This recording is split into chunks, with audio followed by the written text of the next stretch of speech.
Hello AOS fans, it's me Pete and I'm here with another deck video, and this one's a little bit more special because this week Robin and I are going to be playing Dreadfane. Yes, one of our lovely Patreon supporters has sent us his copy so we can have a play of it, and then another one of our Patreon supporters has painted all the models for us, so it's double whammy for us. We're very, very lucky.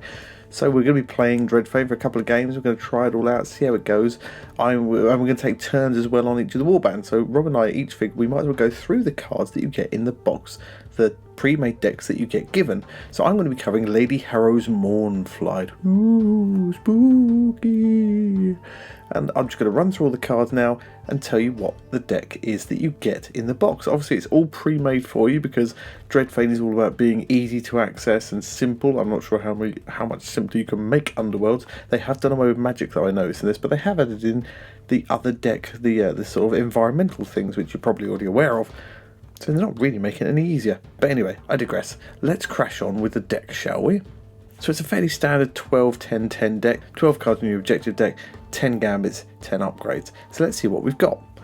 First one is Bitter Embrace. It's a dual card, and this is one of the many different sort of keywords that they've added in, so I'm not going to cover all of them, but it's a dual card which is scoring an end phase if there are 2 or more surviving friendly fighters, and each surviving enemy fighter is adjacent to 1 or more enemy fighters, so you've got to be next to somebody, an enemy, and you can have at least 2 people, so it's a little bit restrictive, and it is an end phase card, not third end phase, but it is an end phase card. It's 2 glory.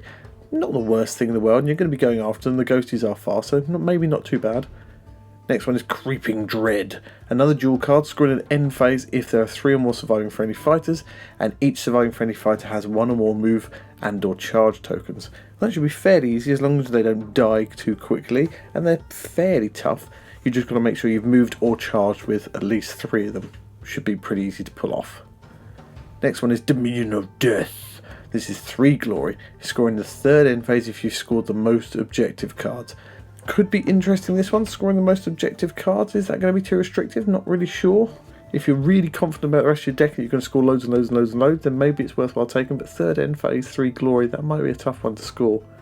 Next one is Fleeting Memories. This is a surge, which is another keyword. It means score immediately, but they then also put score immediately, so not really how the keyword system works, I think. But anyway, surge, score immediately when a friendly fire finishes a move action and has entered 2 or more different hexes that contain an objective. So you have got to run through 2 objectives here. Should be fairly easy to pull off in the grand scheme of things, and it sort of replaces calculated risk, slightly harder calculated risk, so not bad. Instant score, 1 glory. The next one is Frozen in Place. Surge card, score immediately after an activation if 1 or more enemy fighters each have 1 or more guard token. So basically if your opponent goes on guard and they're playing a defensive game, you get a glory immediately. So that's not too bad, don't mind that one. The next one is another duel again, Ghostly Torment. Score this in an end phase if there are 2 or more surviving friendly fighters and 2 or more surviving friendly fighters have 1 or more wound tokens. So you get this one if your opponent decides to dish around the damage and wound more people than at once. You do have to have at least 2 people and each one has to have a wound. It's 2 glory, but I'm not really sure about that one. That one seems could be a bit tough to score, that one. The next is Inescapable Hunger. It's another surge.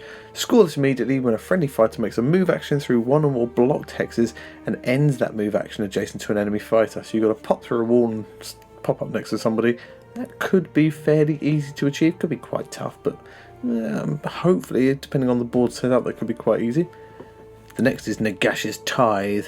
Score this in an end phase if there are more enemy fighters out of action than friendly fighters. Possibly quite easy to achieve. I think the ghosties are quite tough, so that's an end phase card. It's 1 glory, but just rewards you for killing your opponent, which is what you're going for. And the next is Nexus of Terror.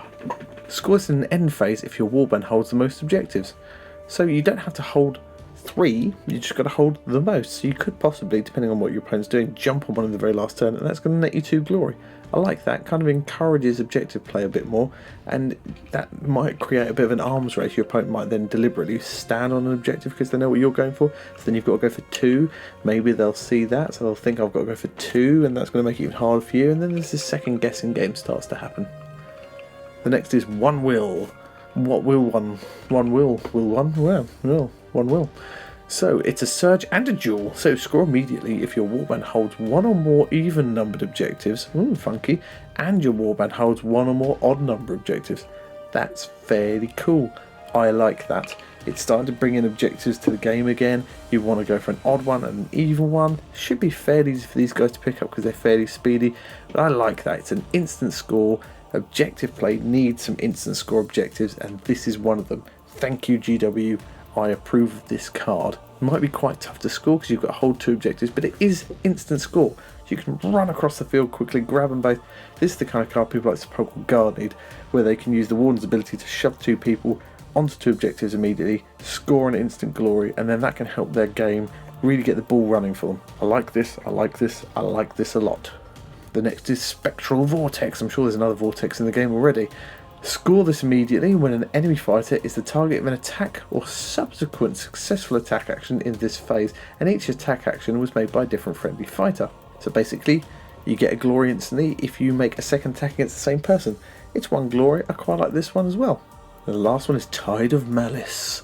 This is a duel, and you score this in an end phase if there are 2 or more surviving friendly fighters and each surviving friendly fighter is inspired. So this one could be a bit tougher. You've got to make sure you've got at least 2 people alive and everyone needs to be inspired, and that might not be the easiest thing to pull off. And it is an end phase card. It's 2 glory, so it's not the hardest thing in the world to achieve, but that could be a tricky one. I am still all about One Will and Nexus of Terror. I like these cards a lot. So those are our objectives. How are we going to score that glorious glory, you ask? Well, here are the gambits that are going to help us do that. The first is Call of the Grave. Choose an enemy fighter and push them up to 2 hexes towards a friendly fighter. Oh, I like this. It pulls somebody towards you. Has to be towards the friendly fighter, so there is a restriction on that because it is 2 hexes, which can be quite powerful, but you might be able to use that to pull people through lethal hexes. You can certainly pull people out of position and maybe gang up on them. I like that one a lot. The next is Chilling Scream. Your opponent cannot play power cards. This persists until the end of the power step. Ooh, like that. It's a bit like, I can't remember what it's called, Out of Time, or there's a ploy which does that. It's not quite as powerful, but it is quite handy that you can play that. If your opponent then has one thing to play and he's got a bit of a list building up, then bam, you can do that, and they're a bit stuffed for a turn. The next is Dissipate. Play this during an attack action. Before the attack roll, choose a friendly fighter, and that fighter gains innate dodge. Ooh, nice. This persists until the attack action ends or until that friendly fighter is taken out of action. That is pretty nice. It gives you an extra dodge, and you can use it immediately when you need to. You haven't got to put it on someone before your opponent's even chosen who they're going to attack, so that could be very handy. The next is Echoing Spite. The picture itself is a bit interesting. The ghost is reaching straight through the shield, which would suggest that there's absolutely no point in using shields against ghosties because they can pass straight through them. But then surely that would mean their weapons would pass straight through you. I don't know. It's probably best not to think about it too much. This one is a reaction. Play this just like the last one as well. The last one was a reaction. This one's also a reaction. Play this after a friendly fighter's range 1 attack action that fails. The fighter can make an attack action again. So pretty straightforward. If you miss, have another go. The next is Enervating Sorrow. There's another reaction. You play this when an opponent plays a ploy. Before that ploy is resolved, I would have preferred if they put before that ploy is played, because then there'll be more plus. That opponent can discard a power card. If they do not, the ploy is not resolved. That's a nice little double-edged sword there, so they might want to play something, but you can make them get rid of another card. That's a real painful card. That's a nice card, that. The next is Frightful Aspect. You can push an enemy fighter up to 1 hex. Very handy if you combine that with Call of the Grave to already push them 2 hexes towards you. They can really pull someone out of position and really stops turtling warbands. The next is Shared Agony. Choose a friendly fighter with 1 or more wound tokens and an enemy fighter adjacent to them. Heal 1 the friendly fighter and the enemy fighter is dealt 1 damage. Oh, nice. So it heals 1 of you and does 1 damage to them. So it's a net 2 wound change. You have got to be next to someone, but that is a nice card. Next in the list is Soaring Spite. Double the move characteristics to the first friendly fighter to make a move action, not as part of a charge action in the next activation. So it's a bit like Sprint that we used to have, and it's sort of almost spelt the same, but it's Spite, not Sprint. Not a bad card. It doesn't stop you from being able to activate them again, although if they've already moved, you could then use an attack the next round, I guess. You can make them pretty speedy and very maneuverable. The next is Spectral Charge. +1 damage to the first range 1 or range 2 attack action made by a friendly fighter in the next activation. And Spectral Grasp is the last one. Reduce the move characteristic of the first fighter to be activated in the next activation by the number of friendly fighters that are out of action to a minimum of 0. So there's a Sepulchral Guard version of this card, which is pretty much identical. Not a bad one to have. You could use things like the Call of the Grave and Frightful Aspect to shove somebody out of position quite a bit, and then Spectral Grasp to stop them from getting back if you've lost several of your people.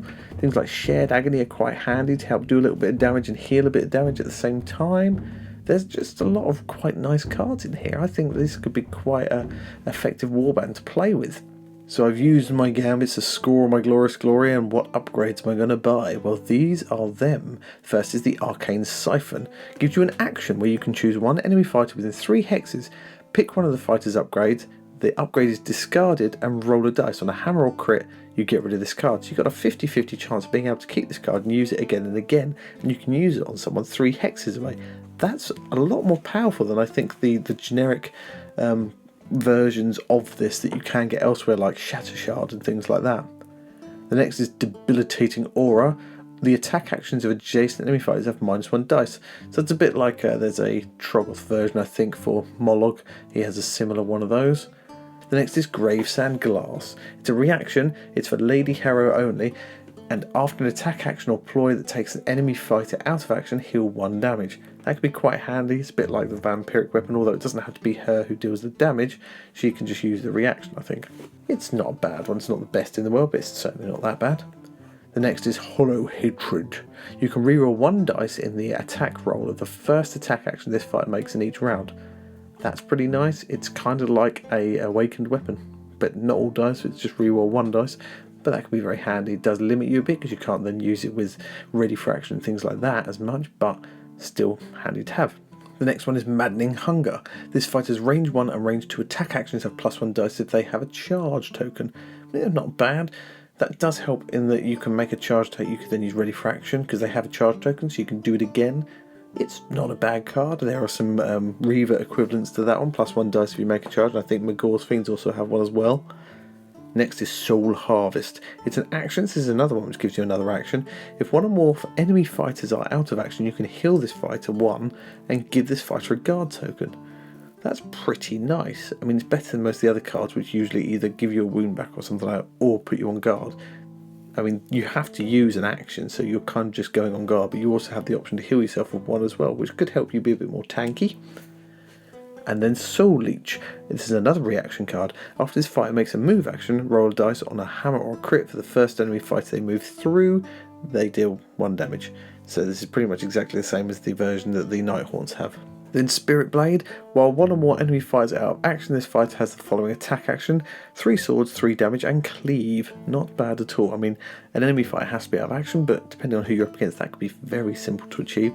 And 3 swords, 3 damage with cleave is nothing to sniff at. Then there's Swooping Dash, +2 move. Well, these people are pretty speedy anyway, so +2 move ain't that bad at all. And the last one is Veil of Grief for a good old standard +1 wounds. So there you go. These are the cards you get with Lady Harrow's Mournflight. There are some very nice cards in here, and I am loving the objectives like Nexus of Terror and One Will, where it rewards you for going after objectives. You don't necessarily have to have certain objectives, just an odd and an even, or more than your opponent. I like this angle. I do like getting more objective play back into the game, and I do like the fact that one of them is an instant, it's a surge as well, which it might be a duel, you might have to stand 2 objectives, but there's very little your opponent can do to stop that, and that's the kind of thing that people like Spectral Guard have been crying out for ages. So if this is an indication of where GW are going with the Beastgrave, I am all for it. So that is the deck. I can't change anything in it. It's what you get in the box. That's what I'll be going with. And I've got the cards for all of the characters as well. I've got Lady Harrow, the Anguished One, the Screaming Maiden, and Widow Caitha. I think that's how you pronounce it, Widow Caitha. Now, one thing I will say is all the cards, apart from the Anguished One, they have jaws in the pictures you can see, and unfortunately to me at least, and my warped imagination and sense of humour, it looks like they all have really massive rocking mustaches. I can't help but see that. If they'd got rid of the jaws, then it probably wouldn't look quite as pronounced to me, but there you are. And they're all pretty good. They all move 4, they all move 5 when inspired. They've all got 2 dodges off the bat, which is tasty. They have 4, 3 and 2 wounds respectively, although the lesser ones go up to 3 and 4 wounds, 2 of them anyway. The boss stays on 4. They all do swords. There are no hams along the board here. They all do 2 damage, 3 damage when inspired on a few. Some of them get cleave once inspired, and they all have their own reactions as well, which are pretty impressive. They've got the piercing chill blade on the anguished one, which means rolls of crits do not count as critical successes or successes for defense rolls made by this fighter. So that's really nasty, because you've got 3 swords there. If you roll a crit, they can't stop it, and it really does make that quite dangerous. You want to give that one some plus damage abilities. That could be pretty tough. Lady Harrow has some good maneuverability. She has a reaction when an opponent declares an attack action. If it doesn't target this fighter, you can push them 1 hex. That helps her get out of the way or get into combat if need be. The Screaming Maiden also has a chill blade, a lethal chill blade, and on a critical hit does +1 damage. She does 2 normally, so that puts her up to 3. And there's the Widow Cather. When she's inspired, she has an action which, if this fire has no move tokens, you can place this fire in any empty hex and give this fire a move token. Handy for jumping on objectives, handy for sprinting across the board onto the other side and really ruining your opponent's day if they're going for, the objective that stops people standing in your half, that kind of thing. Just really super maneuverable all of a sudden. And their inspire mechanics are relatively easy as well. They have to move through a hex occupied by an enemy fighter. Now they've got a range of move of 4, so they can probably achieve that fairly easily, and then they go up to 5 once they're inspired.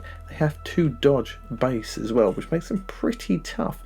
Not many other warbands start with 2 dodges on them, so these guys could be quite tough to take down, quite fast, fairly deadly, especially once inspired, and have some rocking cards. This is a warband that I think is going to do very well for itself. But we'll see how they do once we get into Dreadfane and we have a couple of games. Do let me know what you think about the cards in the description below. Personally, I'm a big fan of the objective-based cards. What do you think? Do you think it's a good sign that GW and Beastgrave is going to be moving back towards making objectives great again? I hope so. I'm looking forward to playing this warband after seeing these cards, and I really hope you are too. So I shall see you soon in the Mirrored City. Ooh. Spooky.